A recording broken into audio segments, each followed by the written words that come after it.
Ever felt like you're at war with your own mind? Like there's a voice inside you that won't stop tearing you down? Ren's song Hi Ren is a raw, unfiltered battle between self-doubt and resilience. And by the end of it, you realize something surprising. Maybe the struggle isn't about winning or losing. Maybe it's about learning to move with the chaos, not against it. Let's break it down.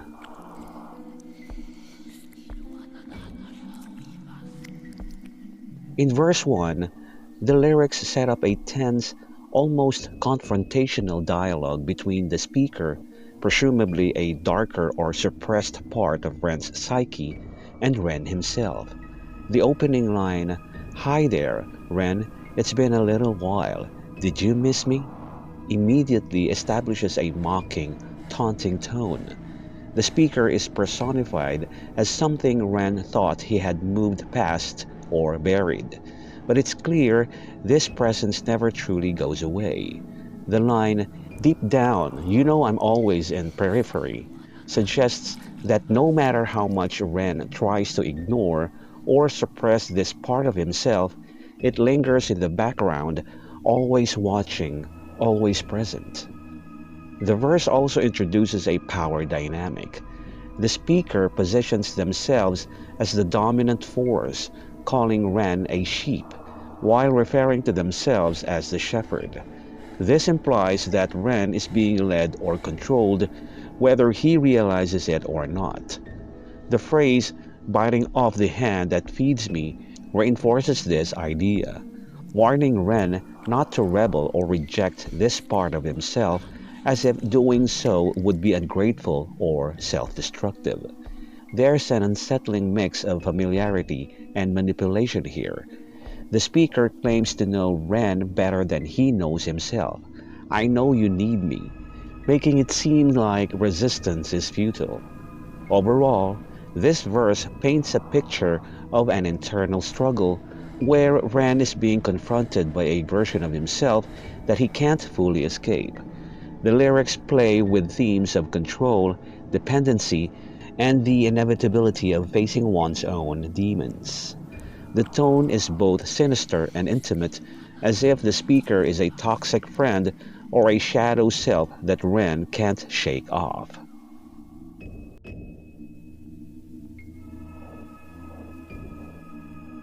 In verse 2, the tone shifts dramatically from the confrontational energy of the first verse.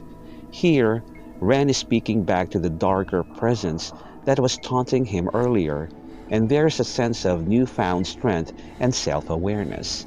The opening lines, "Hi Ren, I've been taking some time to be distant. I've been taking some time to be still," suggest that Ren has been intentionally creating space between himself and whatever negative force, whether internal or external, he was dealing with in verse 1. This distance implies growth. He's no longer engaging in the same toxic back and forth. The line, "Since my therapist told me I'm ill," is a key moment in the song. It's an admission of vulnerability, but also a turning point. Acknowledging mental health struggles can be painful, but here it's framed as a step toward healing. The fact that Ren mentions therapy and new coping skills shows he's actively working on himself, which contrasts sharply with the helplessness implied in the first verse. He's no longer accepting the narrative that he needs this destructive presence in his life. The final line, "I haven't really needed you much, man. I think we need to just step back and chill," is a quiet but firm rejection. Unlike the aggressive power struggle in verse 1, Ren is now setting boundaries in a calm, almost dismissive way. The use of "man" makes it sound like he's taking on an old friend or foe who no longer has the same hold over him. There's a sense of maturity here. He's not fighting or surrendering, just choosing to walk away. This verse marks a shift from conflict to recovery, showing that Ren is learning to prioritize his well-being over the chaos this other presence brings.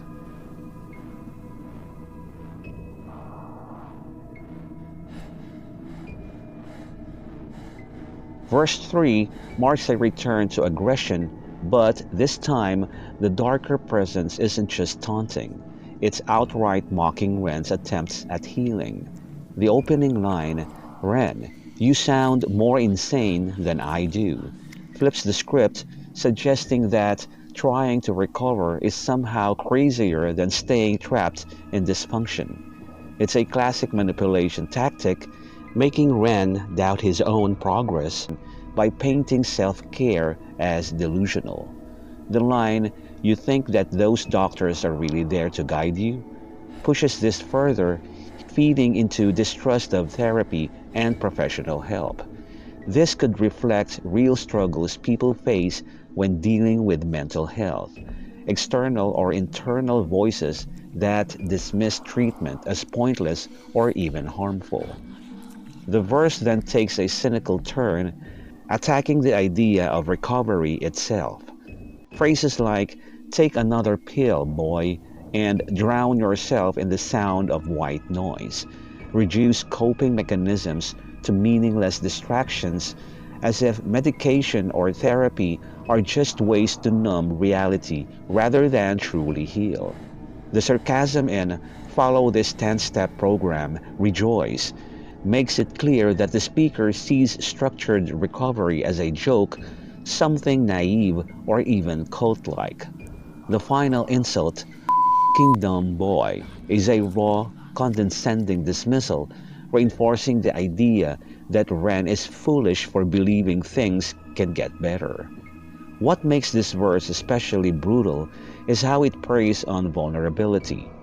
Ren had just started to feel stronger in verse 2, and now this voice is staring down his hope, making recovery seem like a scam.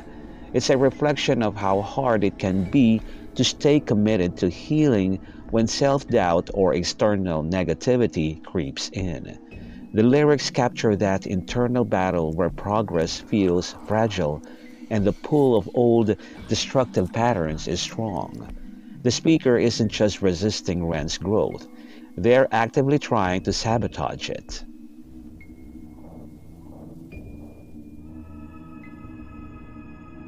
In verse 4, we hear a renewed sense of determination and hope from Ren, a stark contrast to the self-doubt and manipulation in previous verses.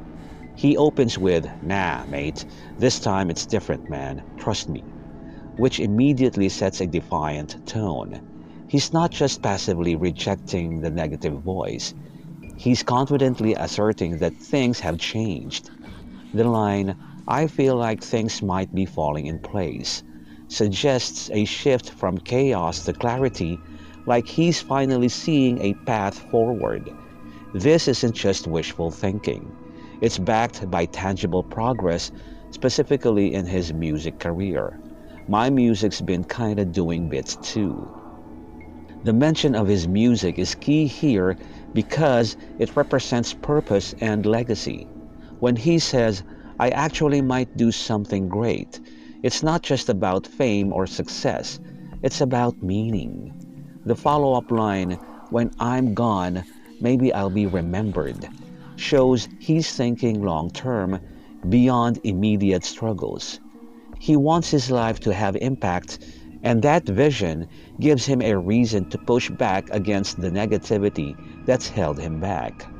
The final lines, "that's why I don't think that we should talk, man, because when you're with me, it never seems to help," are a clear boundary. Unlike earlier verses where the dark presence had power over him, Ren now recognizes that engaging with it only drags him down.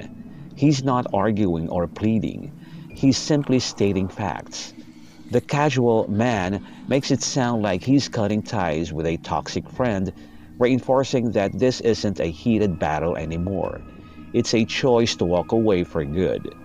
This verse is a turning point in the song, showing Ren reclaiming agency over his life and future.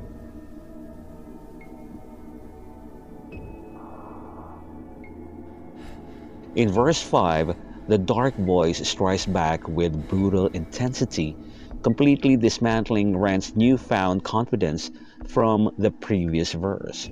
The opening line, "You think that you can amputate me?" sets the tone for a visceral counterattack, suggesting that Ren can't simply cut away this part of himself because it's fundamentally intertwined with his identity. The following lines, "I am you, you are me, you are I am we are one, split in two, that makes one, so you see," drive home the idea that this isn't just an external force. It's an inseparable part of Ren's psyche. The phrasing echoes themes of duality, like a Jekyll and Hyde dynamic, where the dark side argues that destroying it would mean self-destruction. You gotta kill you if you want to kill me. The verse then shifts from philosophical to personal attacks, mocking Ren's aspirations. The line, "Oh, your music is thriving? Delusional guy," is dripping with sarcasm, immediately undercutting any sense of progress Ren might have felt. The mention of a top 10 hit, an interview with Oprah, and Grammys serves a dual purpose. It preys on Ren's insecurities about external validation, while also exposing the hollowness of chasing fame as proof of worth. The dark voice isn't just dismissing Rand's progress, it's reframing his entire definition of success as a joke. The word nowhere at the end lands like a final punch, reinforcing the idea that Rand's dreams are futile.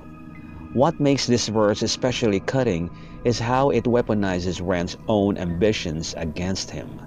Where verse 4 showed Ren finding purpose in his art, here that same art is used as ammunition to tear him down. The dark voice doesn't just negate progress, it twists it into evidence of failure, suggesting that unless Ren achieves mainstream recognition, his efforts are meaningless. This reflects a common struggle for artists and people in general, the battle between internal fulfillment and external validation, and how easily self-worth can be undermined by comparison or perceived lack of success. The verse leaves no room for middle ground. It's all or nothing thinking at its most destructive.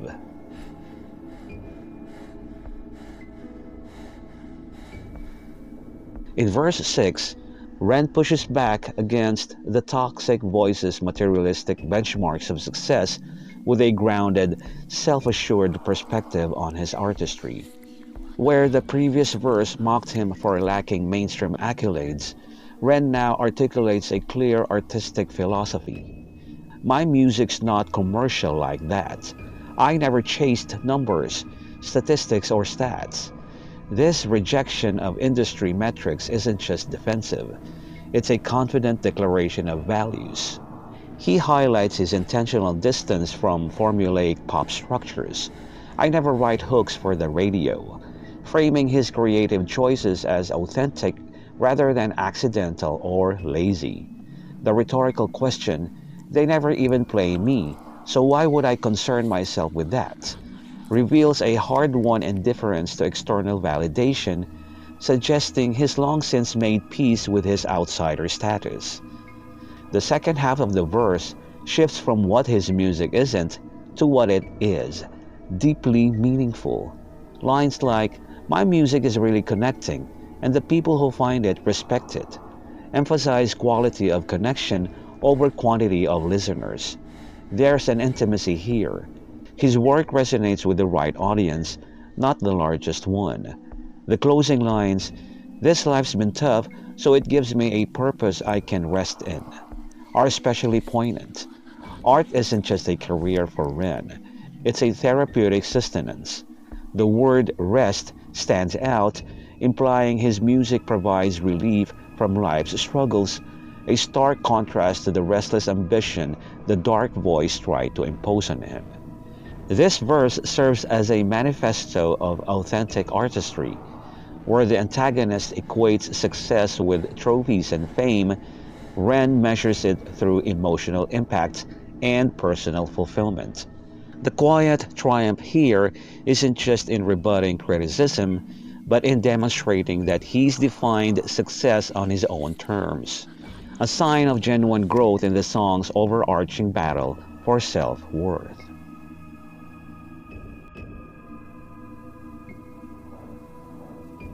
Verse 7 escalates the conflict into a full-blown existential crisis about creativity itself, with the dark voice now attacking not just Ren's mental health or career, but the very core of his artistic identity. The opening salvo, "Man, you sound so pretentious," immediately reframes Ren's previous defense of his music as arrogant rather than principled, a classic tactic to undermine confidence. The accusation that his work is so self-centered cuts deeper, playing into the vulnerability of any artist who draws from personal pain, the fear that introspection might just be narcissism. The line, "No one wants to hear another song about how much you hate yourself," weaponizes audience hypotheticals, implying his art is both tiresome and indulgent. The voice then pivots to a twisted sales pitch, positioning itself as a necessary evil. "You should be so lucky, having me inside you to guide you." Here, the negativity masquerades as tough love, claiming to manage expectations and provide perspective. But it's really just reinforcing limitations. The Hendrix comparison isn't just a dismissal of ambition, it's a mockery of aspiration itself, reducing Ren's dreams to delusions. Forget it. The back and forth in parenthesis, "Man, it's not like that," "Man, it's just like that," feels like a mental spiral, with Ren trying to protest, but the voice overpowering him. The most brutal twist comes when the voice attacks Ren's originality, dragging the song itself into the fray. By name-dropping Eminem and Plan B's similar concepts, a battle with his subconscious, the voice frames Ren's creativity as derivative, even calling him a criminal rip-off artist. This isn't just criticism, it's an annihilation of artistic self-worth, suggesting his pinnacle of success is plagiarism. The closing, "She sells seashells on the seashore" twist is a masterstroke of cruelty, a nursery rhyme taunt that reduces Ren's work to childish repetition, implying even his wordplay is unoriginal. This verse doesn't just doubt Ren's talent, it tries to erase his creative identity entirely, leaving him nothing to cling to.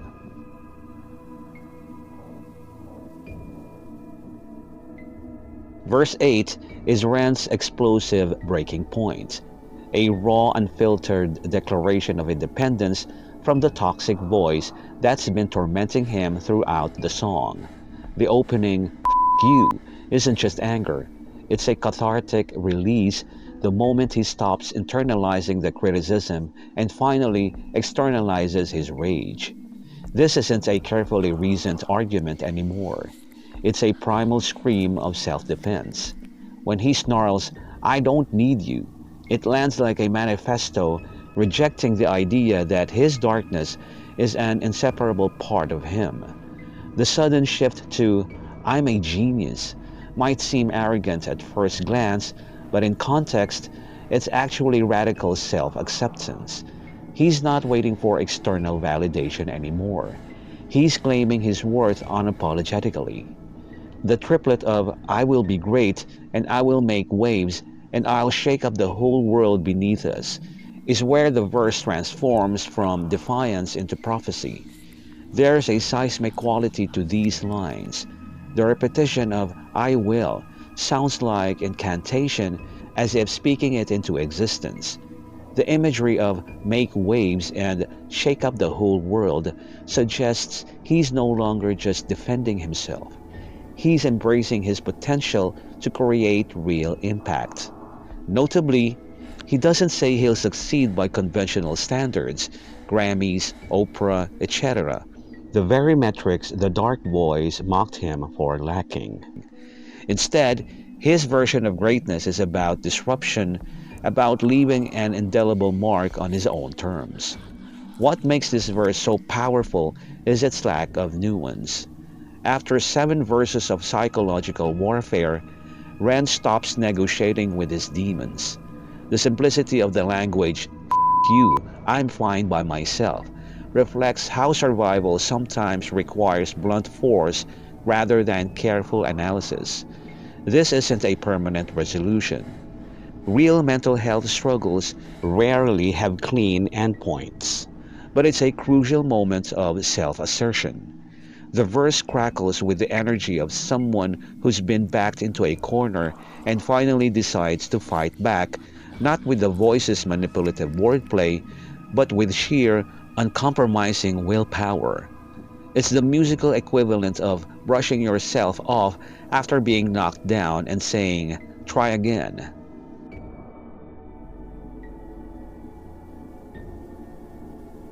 Verse 9 is a fascinating twist.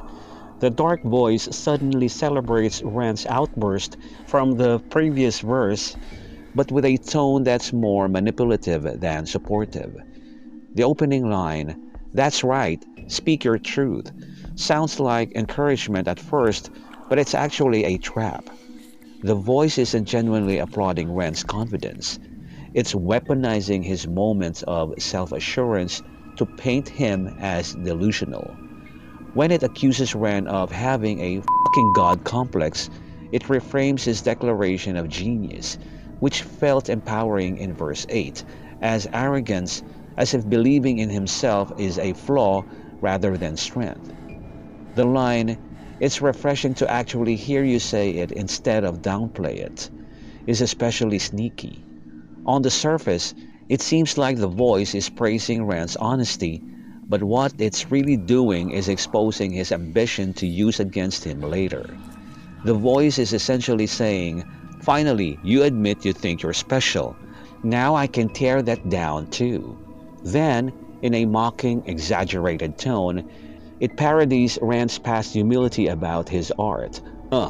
Music is all about the creative process, throwing his own words back at him to highlight what it sees as hypocrisy. The sarcastic, "that's just a bonus," reduces Ren's genuine connection with listeners to an afterthought, implying he never truly cared about his audience, only his ego. This verse reveals the dark voice's true nature.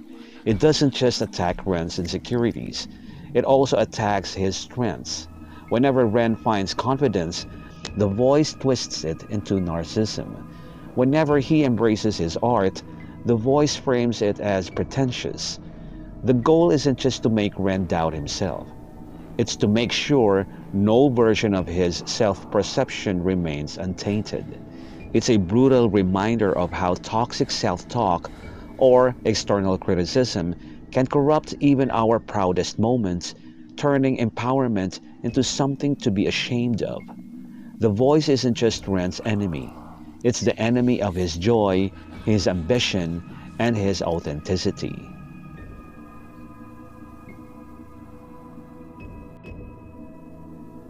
Verse 10 is the climactic explosion of the song's internal war, where the conflict between Ren and his darker self escalates into a life or death showdown. The opening, "You, I'ma fing kill you, Ren," isn't just anger. It's a declaration of total annihilation, signaling that Ren has reached a breaking point where coexistence with this toxic voice is no longer an option. The parenthetical retort, "Well, kill me then. Let's have you, Ren," is the voice calling his bluff, almost daring Ren to follow through. This creates a chilling dynamic. The darker side wants this fight because it knows that in trying to destroy it, Ren might destroy himself. When Ren snaps, "I'ma do it, watch me prove it. Who are you to doubt my music?" He's not just defending his art, he's reclaiming absolute authority over his own mind. The repetition of "I call the shots" is crucial here. It flips the power dynamic from earlier verses where the dark voice positioned itself as the one in control. Now, Ren is asserting that He decides what parts of himself live or die.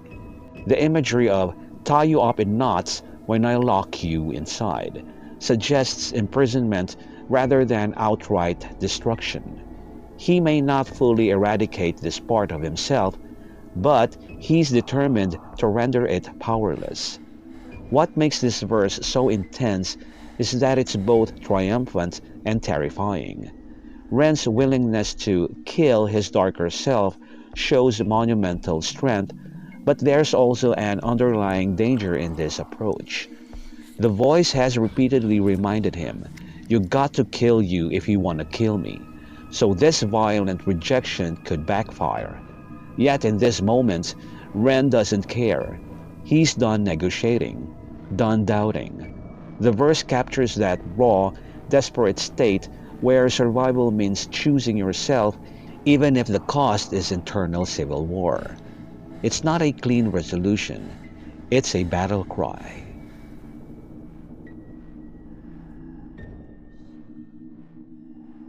Bridge 1 is where the dark voice fully unveils itself as something far bigger than just Ren's personal demons. It's a mythological, almost biblical force of corruption that has existed since the beginning of time. The newsflash opening is dripping with sarcasm, as if the voice is saying, "You thought I was just some little insecurity? Think again."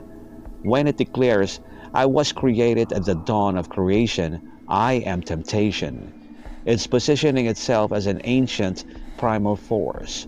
The same energy as the serpent in the Garden of Eden, the whisper that turns loyalty into betrayal, the reason for treason, and the chaos that topples power, beheading all kings.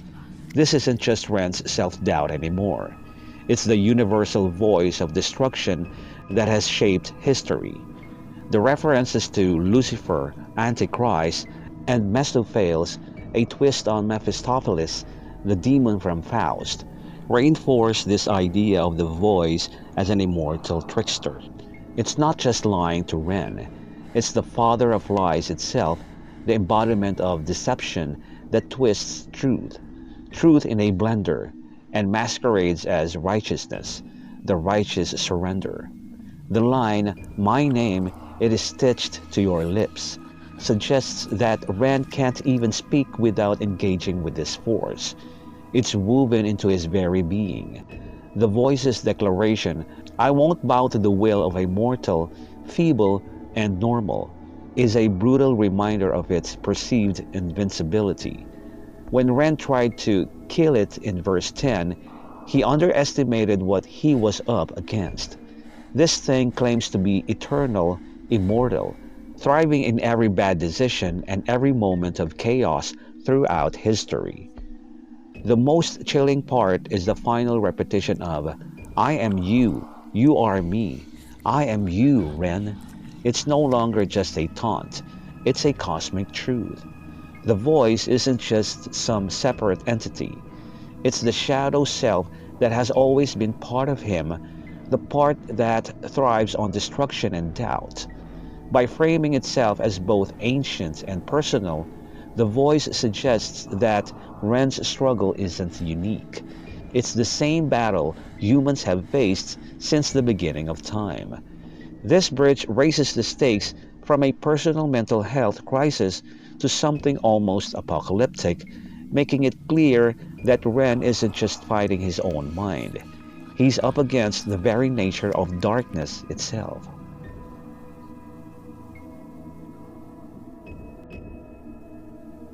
Bridge 2 is the triumphant counterpoint to Bridge 1, where the dark voice declared itself an immortal force of chaos.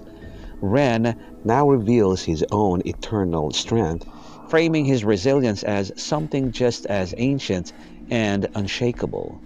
The opening lines mirror verse 2. "I've been taking some time to be distant, but now there's a wary wisdom in the admission. I've spent half my life ill." This isn't self-pity. It's acknowledgement of a long battle, making his eventual stand even more powerful. The natural imagery, tide turning, night has dawned, eye of a storm, positions his recovery as inevitable, cyclical, and rooted in something greater than himself, like the laws of nature. The middle section shifts into almost biblical language, portraying Ren's struggles as divinely ordained tests. I was made by his hand. It's all part of his plan. But unlike religious martyrdom, his strength isn't passive, it's fierce. When he declares, "My will is eternal," it directly parallels the Dark Voice's claim of immortality in Bridge 1, asserting that his light is just as indestructible as the darkness. The line, "Face to face with the beast, I will rise from the east," evokes mythical heroism, but the real gut punch comes with the reveal that he's also hope. The voice that talks someone down from suicide when you loosen the noose on the rope. This reframes the entire song. The same mind that breeds despair can also be the source of salvation. The closing lines are a manifesto of legacy. Ren's declaration, "I'll stand in your fire," isn't just about surviving. It's about turning pain into purpose. Inspire the meek to be strong. The imagery of rising in the music I left behind echoes his earlier desire to be remembered, but now it's not about fame. It's about impact. Most strikingly, he acknowledges the Dark Voice's immortality only to match it. "Immortal like you" were a coin with two different sides. This is the ultimate revelation. They're not enemies, but balancing forces. The darkness may be eternal, but so is his resilience. Bridge 2 doesn't resolve the conflict. It transcends it, showing that Ren's strength isn't about destroying his demons, but enduring alongside them.